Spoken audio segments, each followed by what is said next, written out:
Hello दोस्तों, आपका स्वागत है हमारे चैनल चैंपियन जैद पर। मैं हूं आपका दोस्त Mohammad Zaid. And guys, today we are going to study the दो लघु कथाएं, टू शॉर्ट स्टोरीज, जिसमें हम लोग क्वेश्चन आंसर सॉल्व करेंगे। हम लोग इसको चैप्टर को पढ़ने वाले नहीं है, बिकॉज एक बार मैंने पढ़ा दिया है। आपने नहीं पढ़ा है तो प्लेलिस्ट चेक करें हिंदी की, वहाँ पे मिल जाएंगे सभी चैप्टर्स। शुरुआत करेंगे शब्द संसार से। भीषण का मतलब होता है भयंकर। लीजलीजे मतलब होता है सीलन भर, मतलब थोड़ा सा लीजलीजा रहेगा। नीरवता मतलब होता है एकांत, एकदम शांत। कंगाल मतलब गरीब निर्धन जिसके पास पैसा नहीं है। साक्षात्कार मतलब मुलाकात। रिश्वत रिश्वत मतलब होता है घूस, सबको पता है। सीना तान कर खड़े रहना, मुहावरे की बात। सीना तान कर खड़े रहना, और 100% जो हम लोगों के मुहावरे हैं वो टेक्स्ट बुक से ही आएंगे, ठीक है। तो सीना तान कर खड़े रहना मतलब निर्भय होकर खड़े रहना, डरना नहीं। बोलबाला होना मतलब प्रभाव होना, फेमस होना। दाद देना मतलब प्रशंसा करना, तारीफ करना। आइए स्वाध्याय सॉल्व करते हैं। तो सबसे पहले बोला है कि संजाल पूर्ण कीजिए, और संजाल में पूछा है गर्मी की विशेषताएं। तो गर्मी की क्या क्या विशेषताएं थी? पहला था भीषणता, मतलब गर्मी में भीषणता थी, भयंकरता थी, इतनी भयंकर गर्मी थी। दूसरा है अंगारे सी तपन, मतलब लावा जैसी वहाँ पे तपन हो रही थी, अंगारे सी तपन। फिर तीसरा है लू चलना, दिन में रात में लू चलना। और फिर उसके बाद उमस होना, ये चौथी विशेषता। तो ये चार विशेषताएं हैं, आप लोग अच्छे से लिख लें अपनी टेक्स्ट बुक में। और मैं फिर से बोल देता हूँ: भीषणता, अंगारे सी तपन, लू चलना, उमस रहना, उमस होना। अब दूसरा पूछा है मौसम ऐसा था। मौसम कैसा था? मौसम ऐसा था, कैसा? लिजलिजा, लिजलिजा तथा घुटन भरा। तो मौसम कैसा था? लिजलिजा और घुटन भरा था। अब तीसरे क्वेश्चन में बोला है कि कारण लिखिए। तो कारण हम लोग आराम से लिखेंगे, बट पहले कृति पूर्ण कीजिए, देख लेते हैं। लेखक के मन परिवर्तन के कारण, मतलब कि लेखक जब झिकझिक कर रहे थे भुट्टे के लिए तो उनका मन कैसे परिवर्तित हुआ। प्रवाह तालिका पूर्ण कीजिए, और भ्रष्टाचार एक कलंक, ये सभी आपको नोट्स में मिल जाएंगे अभी।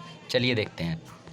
यहाँ पे दिया है लेखक के मन परिवर्तन के कारण: पहाड़ों पर घूमने में 1000 रुपये खर्च करना, अच्छे होटलों में रुकना, बड़ी दुकानों में दाम पूछे बिना खर्च करना, और गरीब से 2 रुपये के लिए झिकझिक करना। इतना जब उन्होंने ये 4 बातें सोची, उसके बाद उनका मन परिवर्तित हो गया। अब लोग रिश्वत देकर ये लाभ उठाते हैं, वहाँ पे एक प्रवाह तालिका वाला था। तो रिश्वत देकर क्या होता है? रुके हुए कार्य हो जाते हैं, जो काम रुका हुआ है वो हो जाता है। दबी हुई फाइलें निकल जाती हैं, मतलब जो केस बंद हो चुका है उस केस को हम लोग दोबारा ओपन करवा सकते हैं रिश्वत दे के। टलती हुई पदोन्नति करवाना, जिसका प्रमोशन कैंसिल होने वाला है वो हम लोग पैसे दे के करवा सकते हैं। रोकी गई नौकरी प्राप्त करना, आप लोगों को नौकरी नहीं मिलने वाली थी बट आपको मिल जाएगी, भले ही जो एक स्कॉलर बच्चा है उसको ना मिले। तो ये सभी रिश्वत देकर लाभ उठाने के वो सब हैं। तो पहला है रुके हुए कार्य करवाना, दबी हुई फाइलें निकलवाना, टलती हुई पदोन्नति करवाना, रोकी गई नौकरी प्राप्त करना। अब कारण लिखिए, चलिए कारण लिखते हैं। युवक को पहले नौकरी ना मिल सकी, क्यों नहीं मिली थी? क्योंकि हर जगह भ्रष्टाचार रिश्वत का बोलबाला था, तो बेचारे उसको कहाँ से नौकरी मिलेगी। आखिरकार अधिकारियों द्वारा युवक का चयन लिया गया, मतलब कि युवक को चयन कर लिया गया, क्योंकि भीतर बैठे अधिकारियों ने गंभीरता से विचार विमर्श करने के बाद युवक के सही उत्तर की दाद दी। मतलब जो उसने कहा था कि भ्रष्टाचार रिश्वत दोनों के बारे में जो अपने तर्क विचार प्रस्तुत किए थे, उन विचारों को देखने के बाद जो अधिकारी अंदर बैठे हुए थे उन लोगों को उसके सही उत्तर बहुत सही लगे और उन्होंने तारीफ़ भी की थी। तो इसलिए उन्होंने उसका चयन कर लिया और उसको एक अच्छी खासी नौकरी मिल गई। अब बात करते हैं स्वामत की। तो स्वामत में भ्रष्टाचार एक कलंक, इस पे हम लोगों को स्वामत लिखना है, ठीक है। शुरुआत करते हैं। भ्रष्टाचार का अर्थ है, जी हाँ दोस्तों, ये बहुत इंपॉर्टेंट है। जब भी आप लोगों को कोई हार्ड वर्ड पे स्वामत पूछे, मतलब ऐसा वर्ड हो जहाँ पे आप लोगों को लगे कि इसका अर्थ लिखना चाहिए। जैसे पशु तस्करी, पशु तस्करी पर आप क्या सोचते हैं? आप अपने विचार लिखें। ऐसा आया तो शुरुआत कहाँ से करें? पशु तस्करी का अर्थ होता है पशुओं को किस तरीके से? इल्लीगल तरीके से। इल्लीगल को आप लोग क्या कह सकते हैं? गैर कानूनी तरीके से बेचना, बाज़ारों में उनके व्यापार करना। तो ये सब आप लोग वहाँ पे लिख सकते हैं। तो पहले अर्थ आप लोग लिखें ताकि थोड़ा सा वो स्वामत बड़ा हो जाए, थोड़ा घुमा दें आप लोग। तो भ्रष्टाचार का अर्थ है दूषित आचार, या जो आचार बिगड़ गया है। ये खाने वाला आचार नहीं है, ये मतलब कि हमारा आचरण, हमारा व्यवहार, मतलब हमारा जो ईमान है वो। भ्रष्टाचार का अर्थ मतलब जो दूषित हो चुका है, हमारा आचार बिगड़ गया है। आज हमारे जीवन के हर क्षेत्र में भ्रष्टाचार व्याप्त है। आए दिन नेताओं के भ्रष्टाचार के समाचार आते रहते हैं। बिल्कुल सही। भ्रष्टाचार के आरोप में कितने नेता जेल काट रहे हैं, मतलब कि बहुत सारे लोगों को जेल भी हुई है इसके आरोप में। ये जनता के पैसे हड़प कर गए पर इन्हें शर्म तक नहीं आती। आज हमारे देश में तेज़ी से भोगवादी संस्कृति फैल रही है, मतलब कि आजकल हमारे देश में जो बुरी चीज़ें हैं वो बहुत ही तेज़ी से फैल रही हैं।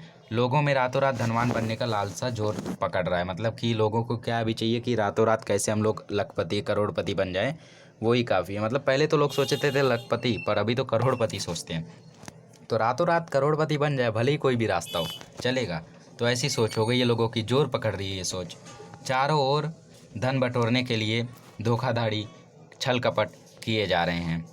अपनी भौतिक समृद्धि बढ़ाने के लिए लोगों ने भ्रष्टाचार को शिष्टाचार बना लिया है। मतलब भ्रष्टाचार को ही अपना जीवन जैसा बना लिया है उन्होंने। शिष्टाचार का मतलब होता है अच्छा व्यवहार, तो अपने व्यवहार को मतलब भ्रष्टाचार ही एकदम बना लिया है उन्होंने। छोटे से छोटे काम के लिए लोगों को रिश्वत का सहारा लेना पड़ता है।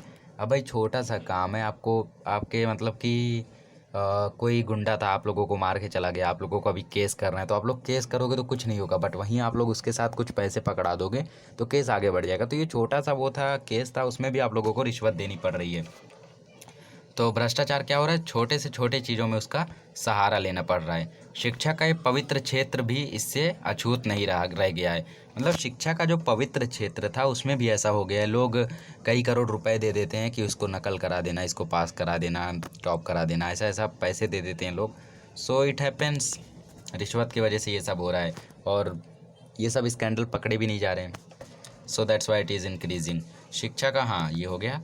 लोगों में देशभक्ति और कर्तव्य निष्ठा की भावना घटती जा रही है। मतलब कि जो देशभक्ति हुआ करती थी, जो अपना कर्तव्य करने का एक जुनून हुआ करता था, वो धीरे धीरे घटता जा रहा है हमारे देशवासियों में। तो ये क्या हो रहा है दोस्तों, आप लोग अपना आचरण सही रखना, आप लोग जब बड़े होना।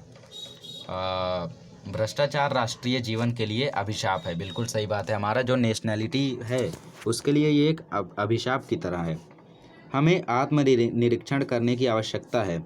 हमें अपने आप को निरीक्षण करने की आवश्यकता है। भ्रष्टाचार एक कलंक है, इस कलंक को मिटाना ज़रूरी है। इस कलंक को हमें जल्द से जल्द मिटाना चाहिए। हम सबको इसके लिए निष्ठापूर्वक कार्य करते रहना ज़रूरी है। मतलब अगर हम लोग निष्ठापूर्वक कार्य करेंगे तो हमें देख के चार और लोग निष्ठापूर्वक कार्य करेंगे, उन चारों लोग को देख के और लोग, बट हम ही लोग ऐसा कर देंगे तो हमें देख के और लोगों को बढ़ावा मिलेगा।